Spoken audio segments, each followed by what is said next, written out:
मरणासन व्यक्ति के लिए कल्याणकारी कर्म। सबसे पहले भूमि को गोबर से तोपना चाहिए।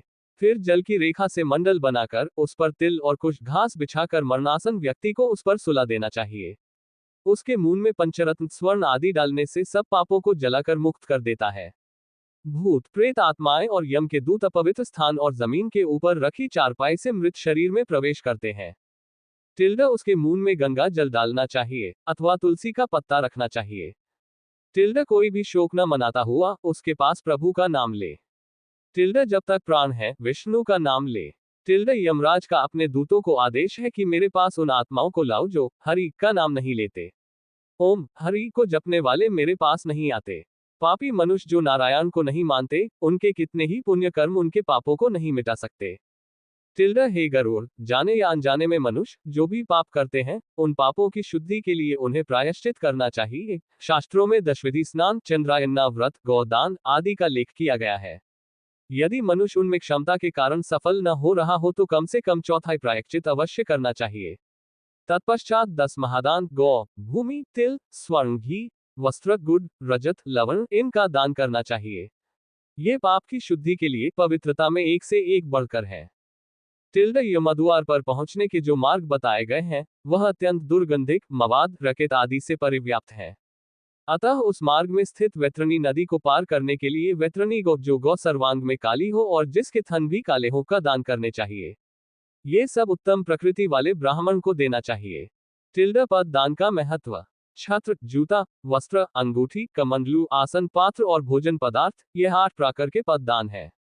तिल पात्र, घृत पात्र, शैया तथा और जो अपने को इष्ट हो देना चाहिए।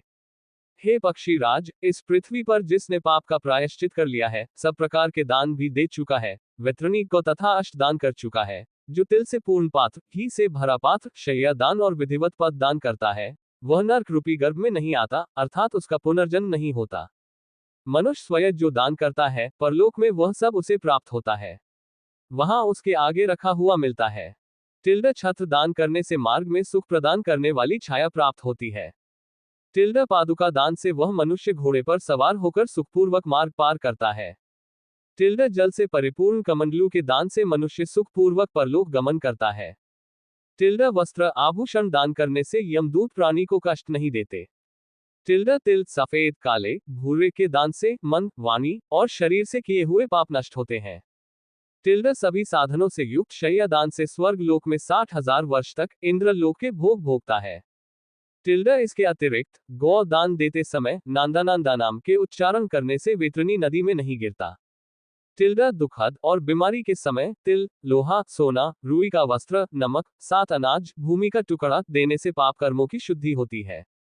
लोहा दान करने से यम की नगरी में नहीं जाता।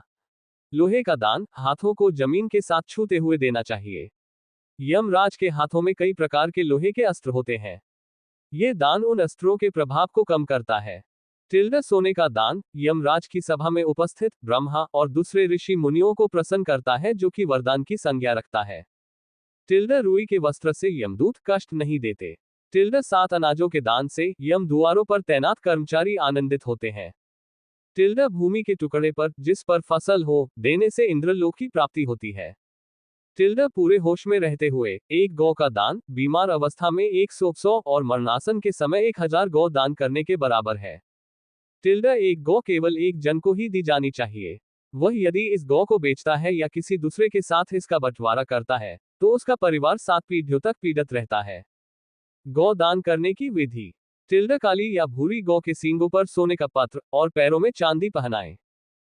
इसका दूध पीतल के बर्तन में निकालें। गौ के ऊपर काले कपड़े का 2 चटाई डालें। दूध वाले बर्तन को ढककर रुई के ऊपर रखें। इसके पास यमराज की 1 सोने की मूर्ति, 1 लोहे का टुकड़ा, पीतल के बर्तन में घी, ये सब गौ के ऊपर रखें।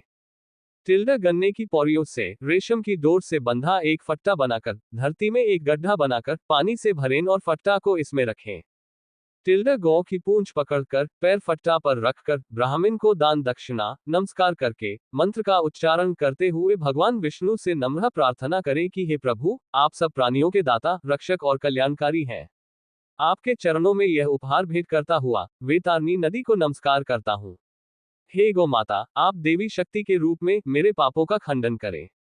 फिर हाथ जोड़े हुए यमराज को गौ की प्रतिमा में देखते हुए इन सबके गिर्द एक चक्कर लगाकर ब्राह्मण को दान में दें। गौ दान के लिए शुभ समय स्थान सभी नहाने वाले पवित्र स्थल ब्राह्मणों के निवास स्थान सूर्य चंद्र ग्रहण नए चांद वाले दिन थोड़ी संपत्ति धन अपने हाथों से दान में दी हुई का प्रभाव सदा ही रहता है। धन संपत्ति पत्नी परिवार सब विनाश होने वाले हैं, इसलिए पुण्य कर्मों को संचित करो। पुण्य दान छोटे बड़े से मेरे को कोई फर्क नहीं पड़ता। लालच के कारण जो पापी लोग बीमारियों में पुण्य दान नहीं करते वह सदा दुखी ही रहते हैं। पुत्र पौत्र भाई बंधु मित्र जो मरणासन व्यक्ति के लिए दान पुण्य नहीं करते उन्हें ब्राह्मण हत्या का पाप लगता है। इन बताए गए सभी प्रकार के दानों में प्राणी की श्रद्धा और अश्रद्धा से आई हुई दान की अधिकता और कमी के कारण उसके फल में श्रेष्ठता और लघुता आती है। भूमि पर बने इस मंडल में ब्रह्मा विष्णु रुद्र लक्ष्मी तथा अग्नि देवता विराजमान हो जाते हैं। अतः मंडल का निर्माण अवश्य करना चाहिए। मंडलवहीन भूमि पर प्राण त्याग करने पर उसे अन्य योनि नहीं प्राप्त होती। उसकी जीव आत्मा वायु के साथ भटकती रहती है। तिल मेरे पसीने से उत्पन्न हुए हैं। इसका प्रयोग करने पर असुर दानव दैत्य भाग जाते हैं।